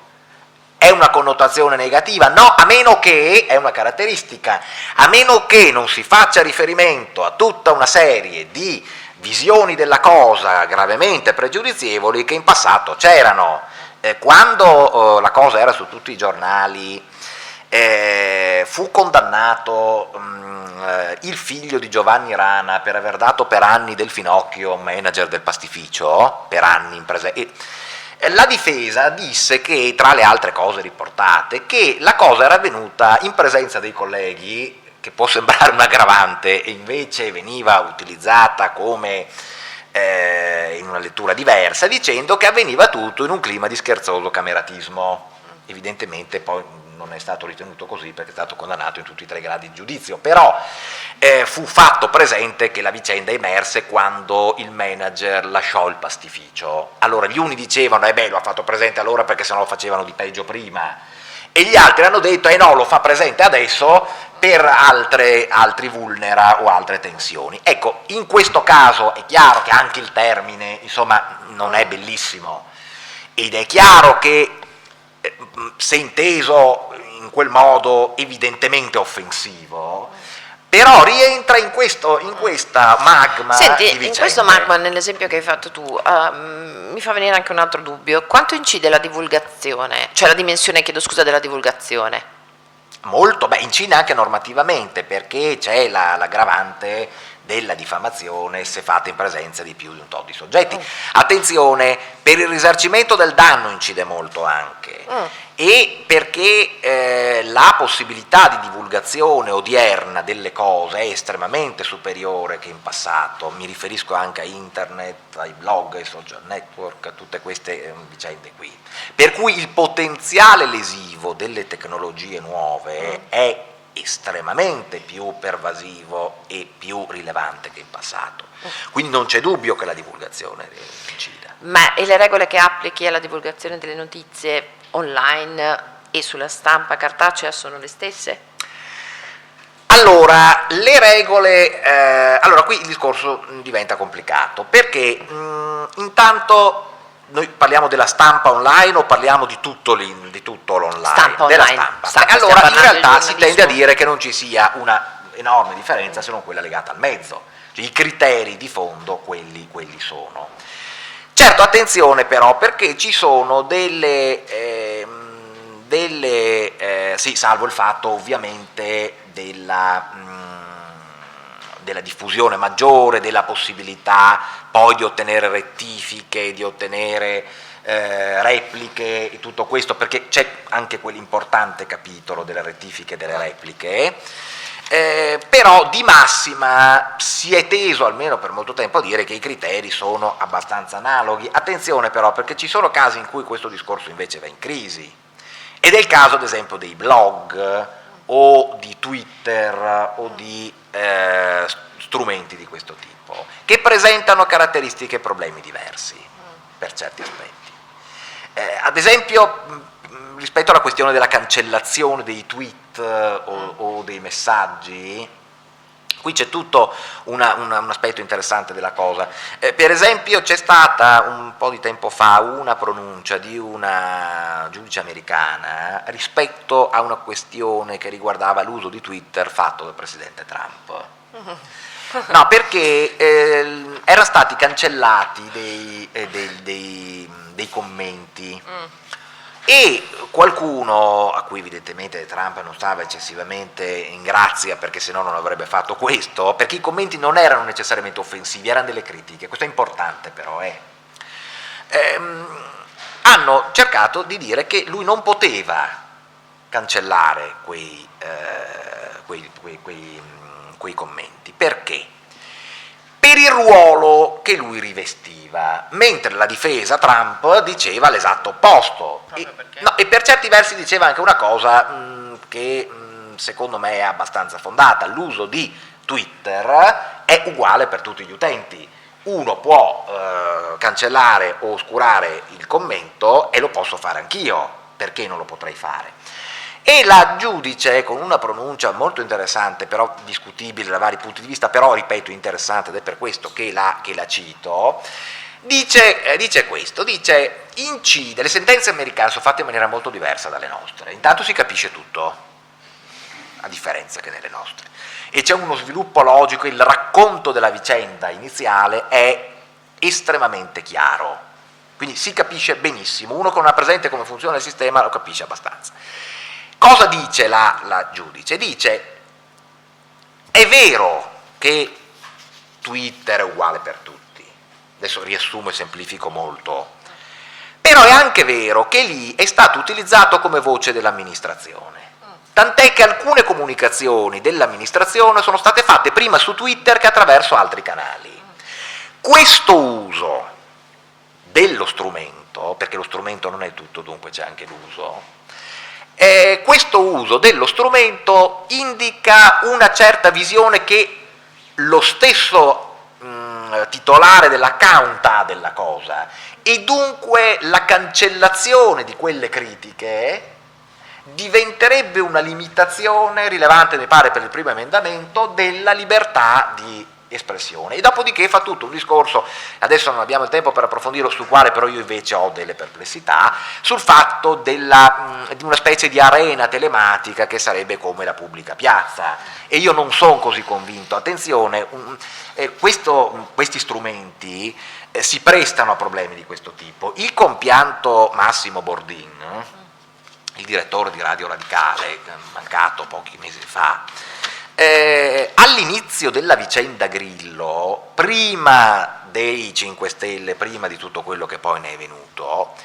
disse, ricordo benissimo, che lui aveva detto: io non sono, parlando con quell'equilibrio, quella sagacia e saggezza che contraddistingueva quello che diceva Bordin anche nella capacità di vedere avanti, dice: io non sono un entusiasta di Grillo, perché in quel blog vengono affrontate questioni serissime e della massima importanza, dice solo che è il metodo che non va bene, e dice: e se poi fosse vero che alcuni commenti negativi vengono cancellati dal blog, e beh, allora questo sarebbe ancora più grave, perché quell'esigenza di apertura che la rete consente, e che è stata del resto cavalcata poi appunto non solo da Grillo, da tanti, perché è tutto un cavalcare le esigenze di apertura della rete. Io la chiuderei senza tener presente che quella esigenza di apertura ha cambiato i connotati delle cose, perché per esempio la privacy non è mica più quella che si era abituati anticamente a considerare, non deriva più dallo schema proprietario originario, questo è un discorso interessante, ma è diventata una questione di controllo dei dati. Non è più uno ius ad excludendum legato a uno schema proprietario antico, ma è diventato una prerogativa che vuole il controllo sui miei dati. Se io mi cancello, per usare un'espressione non particolarmente raffinata, da Facebook, io non ho diritto alla restituzione dei miei dati, ma non perché loro non me li diano indietro, ma perché non è possibile ridarmeli indietro, e sarebbe anche perfettamente inutile ridarmeli indietro. Io ho diritto che quei dati vengano gestiti in modo tale che non siano più consultabili da altri. Ma allora questo cambia le cose, perché il mio diritto alla riservatezza non diventa più una questione di esclusione degli altri da un perimetro controllato, ma di controllo di periferiche, chiamiamole così, della mia persona, che rimangono in giro. Come d'altra parte questo vale per i dati bancari, vale per molte altre cose. Senti Marco, proprio perché parliamo di cancellazione, così ci avviciniamo alle domande poi dei ragazzi, una domanda sul diritto all'oblio, l'hai menzionato prima, che cos'è questo diritto all'oblio e com'è tutelato?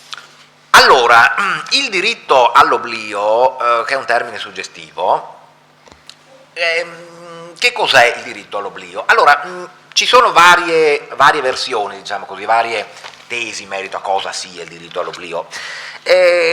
il diritto all'oblio, al di là delle suggestioni che il termine evoca, è il diritto a non, in termini tecnici e un po' delimitati, è il diritto a non vedere indebitamente riproposta una notizia in genere negativa, dico in genere perché poi voglio fare una precisazione su questo, in genere negativa del passato della persona senza che ci siano requisiti significativi legittimanti questa riproposizione. Mi spiego subito. Si fa presto facendo l'esempio che è stato usato per l'ordinanza delle sezioni unite, dove è stata sollevata la questione della necessità di definirlo. La vicenda molto molto triste, molto drammatica peraltro, di una persona che aveva ucciso la moglie, però aveva avuto una pena particolarmente lieve perché c'era stata una serie di attenuanti, era una vicenda terribile e lui aveva avuto delle giustificazioni, cioè quantomeno una vicenda appunto terribile, c'è anche questo aspetto. Lui aveva scontato la pena, poi si era ricostruito una vita in un piccolo paese dove non lo conosceva sostanzialmente nessuno, lui faceva un lavoro molto umile, stava in pace da molto tempo, se non che un bel giorno trova su una rivista dove venivano ripercorsi la storia dei fatti di sangue degli ultimi 40 anni della regione, c'è lui con la foto e tutto. E lui dice che questo lo ha danneggiato enormemente, non solo per la sofferenza che la rievocazione della cosa aveva provocato in lui, ma anche, dice, perché a un certo punto io non sono più quella persona, quella vicenda è chiusa, non ci sono stati fatti che riguardino me, che legittimino la ripresa in considerazione di questo tremendo episodio del passato, e dunque è illegittima quel trattamento che mi è stato riservato. Questo è il nucleo della questione. E dopo la cosa è andata, c'è stata la proposta del primo presidente di evocare le sezioni unite, perché si dice c'è un problema di delimitazione tra il diritto di cronaca e il diritto all'oblio, che viene definito fondamentale peraltro, e questo è interessante. In realtà il diritto all'oblio, questo per dare una risposta sintetica, dopo attenzione perché del diritto all'oblio si possono avere in realtà tante versioni, e secondo me, siccome prima ho iniziato dicendo che c'è un problema di integrità della persona, io non credo che questo discorso riguardi solo notizie pregiudizievoli. Io credo che questo discorso possa riguardare qualcosa che ha a che vedere con la verità personale. Io ho il diritto a che, guarda, c'è un bellissimo libro di Molina, L'inverno a Lisbona si chiama, in cui a un certo punto c'è questo pianista, una vicenda noir molto, molto, molto bella, molto suggestiva. Questo pianista dice che Santiago Biralbo, questo pianista, non guardava mai le foto, né sue né degli altri, non le conservava, perché non ce n'è una che nel tempo non ritragga uno sconosciuto. Ecco, il fondo del diritto all'oblio è qui. La disposizione del sé, anche come reputazione, anche come autorappresentazione. Cioè, questi sono discorsi sempre molto difficili, come è molto difficile il discorso sulla dignità, per esempio. Ma il fondo del diritto all'oblio credo che sia questo, cioè mi chiedo in che misura possa essere tutelato, perché non è semplice, ma è il diritto anche a che non venga rievocata un'immagine che non è detto sia deteriore. Semmai la questione del deterioro o meno potrebbe riguardare il risarcimento del danno, il piano del risarcimento, ma non credo che si possa distinguere l'anno del diritto sulla base del fatto rievocato. Per cui se ho vinto il primo premio al concorso di poesia quando avevo 16 anni, non l'ho vinto, e quando avevo 16 anni, quello non posso lamentarmi se poi viene tirata fuori la questione mentre ho mangiato 40 persone, sì. Non è questo il punto è il principio, se l'immagine da questo punto di vista possa essere, l'immagine non è cedibile come tutti sanno, però se possa essere sfruttata, perdonate l'inesattezza, non voglio dire economicamente, impiegata a fini narrativi, cronachistici o meno, a distanza nel tempo e nella storia personale da quei fatti, senza che io abbia manifestato quantomeno il consenso su questo, perché guardate che queste vicende riguardano un po' tutti. È morto recentemente Gianni De Michelis, che fu rappresentato in una maniera incredibile a suo tempo, e dichiarò poi: io sono come tutti, solo che a differenza degli altri non fingo di non esserlo. Quindi c'è anche questo fatto. Cominciamo con le domande, intanto facciamo venire gli studenti, poi vediamo se c'è qualcuno nel pubblico. Anna Tormen, la prima che si è prenotata, diritto per le imprese e le istituzioni, il nostro corso di studi triennale. Mi dicono che deve accendere il microfono, almeno ho intuito dal gesto di Marta, se non ho capito male. Okay. Acceso, ecco. Ok, buonasera. Buonasera. Sempre più spesso si sente dire che oggi esiste il rischio che il giornalismo venga meno alla sua funzione di informare in maniera obiettiva e che si trasformi invece in un mero strumento per la diffusione di notizie manipolate dai centri di potere. Sì. Lei cosa ne pensa in merito? Che non ci sarebbe nessuna novità, perché è sempre stato così. Cioè l'errore non è pensare che venga meno la funzione di obiettività, e l'obiettivo dovrebbe essere che la assuma. Questo non è un offensivo nei confronti di nessuno, è un fatto di verità. Cioè è un fatto di... attenzione, su una cosa forse dissento, la questione dei centri di potere, che viene questa specie di oscuro riferimento permanente ai centri di potere, ma non è mica sempre un centro di potere che porta a fare le stupidaggini o degli abusi, a volte semplicemente il giornalismo può essere connotato da uno stile che trascende, può essere molto influenzato dai tempi, può essere estremamente condizionato da pressioni o anche esigenze di finanziamento, fatti di questo tipo qui. Ma voglio dire, se lei se la domanda è se c'è un pericolo di un peggioramento qualitativo del giornalismo, nel termine breve tenderei a dire di sì, nel termine lungo non credo, non è detto, perché poi questi fatti vengono sempre riassorbiti. Si tratta di assumere la giusta confidenza con i nuovi strumenti. Io credo che Anna intendesse una cosa un po' diversa, cioè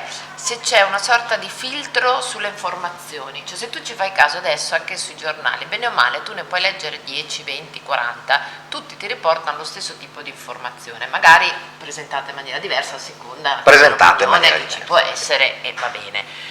Quindi forse la domanda è: c'è un filtro, cioè alcune notizie non ci vengono date?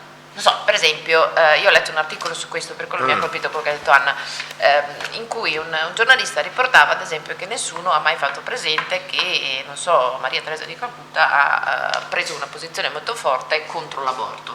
Questa informazione è stata completamente messa da parte per evitare che magari venisse generata nel pubblico un'opinione non pienamente positiva nei confronti di quello che lei ha fatto, cosa ovviamente sciocca, anche perché insomma, è abbastanza in linea e coerente con la sua prestazione. Allora, probabilmente in parte è vero. Non so se ho capito bene. In parte questo è vero, ma non sottovaluterei anche altre spinte. E guardate che gli strumenti contano molto. Quando dico che alla lunga gli strumenti, la maggior confidenza con gli strumenti, ci sono anche altre spinte. Allora, a volte i personaggi vengono raccontati tutti allo stesso modo, ad esempio, poi attenzione, perché poi quando muoiono la faccenda cambia in genere, su come vengono raccontati, però in meglio o in peggio, dipende. Però vengono raccontati allo stesso modo perché a volte c'è un appiattimento, anche perché le notizie, non è bello dirlo, ma è noto, molto spesso sono derelato, appunto. Cioè quando si va a vedere è morto lo scrittore tal dei tali, nessuno sa chi sia, perché non sempre tutti sanno chi sia, si va a vedere chi era, ma le fonti quelle sono. Se la ricerca non è adeguata, oppure uno non vuole fare un approfondimento o anche una polemica sulla cosa, oppure vuole indirizzare l'opinione, sì, certamente è vero che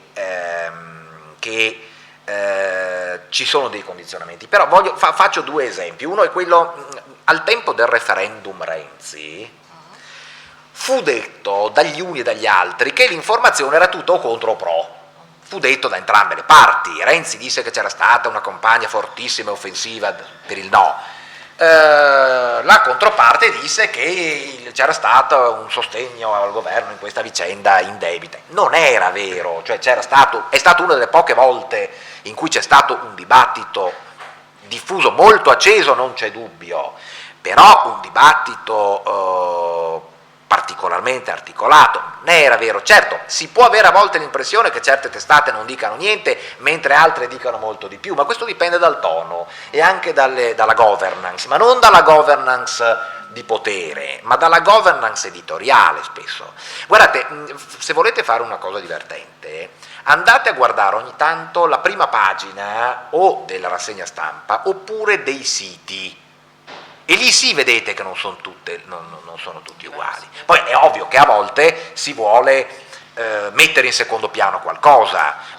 Mi ricordo benissimo, per esempio, periodi di particolare difficoltà governativa in cui molte trasmissioni aprivano con la febbre del ballo, la vita della soubrette, e questo evidentemente vuol dire una certa linea. Ma attenzione, perché la molteplicità di linee di massima non è una cosa negativa, no, integra il pluralismo anzi, interno e esterno, che nella sua accezione più estrema, condivisibile o meno, ma più estrema, tenderebbe a dar voce a quasi tutto.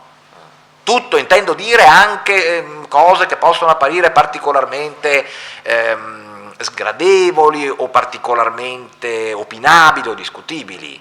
Quando dico, peraltro, che gli strumenti influiscono, non ci si deve dimenticare di una cosa: la prima vittima del web, chiamiamola così, fu un giornalista, e fu Germano Mosconi, noto a tutti per le migliaia, decine di migliaia di remix delle bestemmie fuori onda che il nostro ripeteva fuori onda, sottolineo. L'unico che si degnò di tentare di intervenire fu Vittorio Feltri, che andò a incontrare Mosconi e fece un articolo in cui diceva che c'era pochissimo da ridere, cioè diceva i video sono, ma c'è pochissimo da ridere, e molti anni fa previde quello che poi è accaduto, cioè il fatto di Mosconi fu rovinato da quella vicenda lì, cioè lui divenne noto solo per quella, una cosa tremenda, mentre era riconosciuto da tutti come un professionista estremamente scrupoloso ed esperto, un giornalista sportivo. Erano dei fuori onda non autorizzati, vero?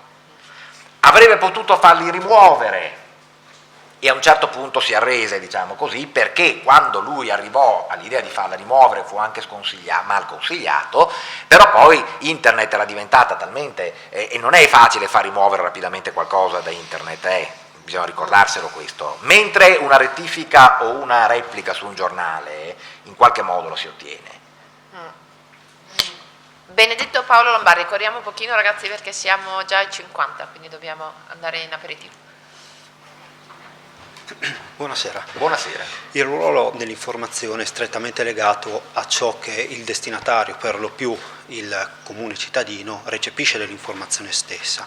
Allora, a questo punto, in luce soprattutto delle recenti vicissitudini anche in ambito politico, quali strumenti ha a disposizione il comune cittadino per riconoscere quando una notizia è pubblicata a scopo di informazione, ovvero è data a scopo invece di propaganda? Grazie. Questa è una domanda difficile, perché intanto certamente la propaganda sta fuori dall'informazione, dall'informazione se la si intende in senso obiettivo, però la propaganda non sta fuori dalla libertà di manifestazione del pensiero, e allora lo strumento per difendersi da questo, la deluderò forse, ma insomma in realtà forse è solo quello, è cercare di consultare, secondo me, più fonti possibili e avvalersi di quel pluralismo che nel Paese si è sempre ritenuto fosse contratto e compresso, e questo è un discorso molto molto complicato, questo qui, se poi sia vero questo. Io ho i miei dubbi che sia stato così contratto e così complesso, è stato mal gestito, su questo non c'è alcun dubbio, però che ci sia stata una compressione al pluralismo, non ci sono state forse garanzie adeguate dal punto di vista normativo, questo sono perfettamente d'accordo. Dopodiché che qui ci sia stata una compressione, che non si può dire tutto in continuazione, semmai non è che si possa... Il segnale divino che bisogna stringere. Il segnale divino nel senso divino, sì, esatto, se no mi stappano addosso una bottiglia di vino. Un pochino. Ecco, no, la cosa migliore sarebbe avvalersi di più strumenti possibili, attenzione, e strumenti diversi, giornali online, articoli di approfondimento, stampa, telegiornali, radio, il più possibile. Da lì un'idea ci se la fa, di chi vuole dare notizie in un certo modo, di chi vuole darle in un certo altro. E attenzione, perché poi molto spesso non è tanto una questione di verità o no appunto del fatto, ma è di come viene proposto. E questo lo si ottiene, la maggior tutela è questa, ancora di più delle cause dei consumatori, tutte quelle cose che si risolvono in grandi seccature, ma molto spesso approdano a risultati poveri. Cristina Cecconi, laurea magistrale, ciclo unico. Si Buonasera. prepara Laura Pezzutto. Parto da un'affermazione di Marcello Foa nell'ultimo suo saggio Gli stregoni della notizia. Egli afferma che i media ad oggi possono essere utilizzati sia per veicolare delle notizie manipolate, sia appunto per modificare i connotati di una società in termini anche di valore. Certo. Lei condivide, è molto diretta, condivide o meno questa posizione? Allora, Grazie. condivido questa posizione che è certamente riportata nel libro di Foa, ma che risale a molto tempo prima del libro di Foa, perché questo fu detto anche dalla Consulta molte volte, dicendo che, e non solo dalla Consulta, è stato riconosciuto fino ancora prima, questo discorso aveva una notevole... Adesso, allora, il discorso di Foa è verissimo e fa riferimento alle ultime e più recenti evoluzioni, dove però questo processo si vede meglio perché è più svelto. Sa, un'era geologica vista in time lapse è una cosa, un'era geologica vissuta dal vivo è un po' diversa. Non ne ho avuto esperienza, grazie a Dio, pur avendo ben più anni di Montanari. Prima mi è venuto da piangere quando ho sentito che a 23 anni e 25 ha fatto quello che ha fatto. Da piangere per me, non per lui ovviamente. È vero quello che dice Foa, però attenzione, un tempo questo fatto c'è sempre stato. Fu evidentissimo, si tende a riconoscerlo come evidentissimo, quantomeno dall'uso della radio nella seconda guerra mondiale. Tant'è che la prima televisione, la disciplina della televisione, per comprendere la televisione, questo lo dice bene Gardini, che è un bravo collega che si occupa di queste questioni, e dice benissimo che per capire i problemi della televisione in origine bisognava partire dalla radio. E la radio aveva influito enormemente sulla vittoria alleata basta, non mi riferisco solo al discorso di Churchill e a fatti di questo tipo, ma in generale la radio e poi anche la televisione hanno avuto una funzione chiaramente di orientamento della società, ma ce l'hanno perché entrano nelle case, entrano nella vita, entrano con una comunicazione. Dopodiché altra cosa è dire se questa operazione, che attenzione è anche un'operazione positiva da certi punti di vista, perché si disse che il paese era stato alfabetizzato in parte attraverso la televisione, e può essere negativa se mi si dice che attraverso il palinsesto, determinate scelte e quant'altro si orienta la società. E dopodiché però mi si deve spiegare con quale palinsesto non la si orienta. Allora è meglio che ci sia il più possibile e i più palinsesti possibili. Notare che il problema di questa ristrettezza è stato risolto solo dai fatti, cioè dal digitale, quando i canali sono aumentati a dismisura. Prima, nonostante tutti i tentativi, non si era riusciti. Però io credo che sia un problema, sì, è vero che c'è un problema di questo tipo, però è un problema non nuovo, ma aggravato dalla novità degli strumenti in campo. Laura Pezzutto, si prepara Valeria Di Cerbo. Buonasera. Buonasera. Io volevo farle una domanda a cui ha già risposto in parte. Amica. Secondo lei quanto è importante oggi leggere più quotidiani, e a questo forse può dare una risposta più nuova rispetto al discorso che abbiamo fatto fino adesso, quanto è importante leggere quotidiani stranieri, di lingue straniere in lingue straniere anche? Allora rispondo subito in maniera sintetica. È molto importante leggere i quotidiani, è molto importante leggere anche i quotidiani stranieri. Io però non credo nella funzione taumaturgica dei quotidiani stranieri e non credo neanche nella strumentalizzazione dei quotidiani stranieri, che è stata operata molte volte e spesso a sproposito nel nostro paese per darci delle tafaziane mazzate, laddove tutti possono immaginare che ce le siamo date, perché È vero, perché non si deve, è vero che i quotidiani stranieri danno la percezione di come all'estero si vedono alcune cose anche qui, ma io leggerei i quotidiani stranieri più che altro per vedere come parlano delle loro cose che delle nostre, non dimenticandosi mai che i quotidiani in Italia sono una cosa, ma non si deve pensare che all'estero siano meglio, e forse neanche che siano particolarmente peggio. Io non credo, a differenza di altri, che la nostra sia una stampa pessima. Valeria Di Cerbo.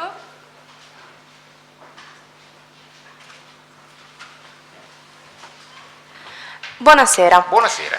In che rapporti sono diritto di cronaca e fake news e quali sono secondo lei i rimedi contro le fake news? Allora, in che rapporto sta il diritto di cronaca con le fake news? Dovrebbe essere un rapporto di esclusione reciproca, perché la fake news è una notizia falsa e dunque non ha a che vedere col diritto di cronaca. La fake news è un frutto avvelenato dei tempi che viviamo, cioè del fatto che se io pubblico una qualunque scemenza su canali non ufficiali, quella scemenza viene creduta di più di quanto non vengano credute le notizie autorevoli. Il rimedio, secondo me, è diciamo didattico, cioè si deve chiarire la necessità di controllo delle informazioni. Guardi che la vera cosa importante e poi eventualmente rimedi penali, altre cose, ma io guarderei più avanti. Il problema delle fake news non è tanto che le fake news ci siano, in fondo ci sono anche state anche in passato. Il problema è che il difetto di attenzione e di controllo delle persone, non ci se la può prendersela sempre con i mezzi di informazione, è come nelle scuole dove ci se la prende sempre con gli insegnanti. Per carità, gli insegnanti non sono tutti adeguati, io sono l'ultimo che difende la categoria, come i medici, non so, ma qui c'è una specie di delirio, di aggressione degli altri, cioè è sempre tutto colpa degli altri e non di me che non mi occupo adeguatamente delle cose. E questo è il problema, il crollo di attenzione, per cui io leggo che, insomma, se leggo che il Presidente della Repubblica è diventato verde, cioè, allora, delle due l'una, o vado a vedere cosa è successo perché è un fatto incredibile, oppure dico una fake news. Ma non si deve allora a quel punto pensare che c'è un complotto perché è diventato verde per davvero, ma allora lo nascondono, lo dipingono di rosa per farlo sembrare, perché questo c'è un'implosione. Da un lato una carenza assoluta di capacità e volontà, soprattutto volontà, di documentarsi, dall'altro l'idea sempre che ci sia qualcosa di oscuro che può vicariare questa necessità, cioè io non mi documento perché tanto se mi informo mi fregano, e questo è purtroppo una deformazione che credo che però alla lunga, per gli effetti che già adesso sta portando, farà la fine di quello che faceva dire Margherita Ursenara all'imperatore Adriano, che diceva che lui contava sulla immortalità intermittente dell'impero. Dice: se un giorno Cabria mi dice che un giorno il vescovo di Cristo e il pastoforo Dimitria saranno padroni dei colli dell'Esquilino del Vaticano, dice io non mi preoccupo, perché se anche quel giorno arrivasse, dopo tutti dovranno fare i conti con le nostre regole, le nostre strade, i nostri ponti, e dunque noi godremo di questa immortalità intermittente. Ogni tanto la ragione riemerge, fa giustizia del precedente, e quindi lui si concludeva dicendo che Roma non morirà che con l'ultima città degli uomini. Non sarà una fake news a seppellirci, non credo. Vediamo se c'è qualche domanda da parte del pubblico, prima di passare al gioco finale velocissimo, dove ti chiederò uno sforzo di sintesi estremo. Non ti ricordavo così chiacchiero. Ma ti ho detto che mi sto anche rincredendo. Anche non su. Nessuna domanda? Allora, il gioco finale funziona così: ti faccio una domanda, un botta risposta e tu rispondi secco. Ok? Il tratto principale del tuo carattere? Sarebbe divertente. Ok. Qual è la qualità che apprezzi di più in un uomo? Il coraggio. E in una donna? Uguale. Cosa apprezzi di più dei tuoi amici? La comprensione. Il tuo peggior difetto, se ne hai uno? Essere un rompiscatole. Il tuo passatempo preferito, se ne hai uno, perché... Ascoltare musica, direi. Allora ti faccio già quella sotto. Qual è il tuo musicista preferito? Oh mamma mia, questo è un problema grosso. Il mio musicista preferito devo selezionare così d'amblè, forse... Puoi dirci il genere che ti piace di più? Già meglio? Il genere che mi piace di più? Allora, sono due risposte diverse. Hard rock, il genere che mi piace di più, se ha ancora un senso, ma forse il mio musicista preferito è Leonard Cohen. Cosa sogni per la tua felicità? Cosa sogno per la mia felicità? Di fare di vivere a lungo, bene, contento, prima ancora che felice, facendo quello che mi piace, trovando sempre nuovi stimoli e nuove attività con le quali sfidare il tempo. In che paese vorresti vivere se non vivessi in Italia? In Irlanda. Scrittori preferiti? Ne abbiamo? Ne abbiamo tanti scrittori preferiti. Raymond Chandler va. Ok. Cosa detesti? Una cosa che ti fa veramente imbestialire? L'ipocrisia. Un dono che vorresti avere? Canti, balli, fai qualcosa di particolare? Un dono che vorrei... Un dono che vorresti avere? Ah, una qualità? Sì, che non hai. Ma non mi piacerebbe saper suonare bene il pianoforte. Quali sono le colpe che ti inducono alla maggiore indulgenza? Le colpe che mi inducono alla maggiore indulgenza? Sì, tendenzialmente tutte, perché l'indulgenza è una cosa fondamentale, mentre detesto molto la condanna e l'ipocrisia connessa a ogni condanna. Hai un motto? E l'ultima domanda, poi smetto di torturare anche te. È un po' banale, per aspera ad astra. Ok. Marco, ti ringraziamo tantissimo. Grazie a voi. Anche a te, Gadget, per Grazie a tutti. Ci accomodiamo nella sala qui a sinistra per l'aperitivo. Grazie ancora.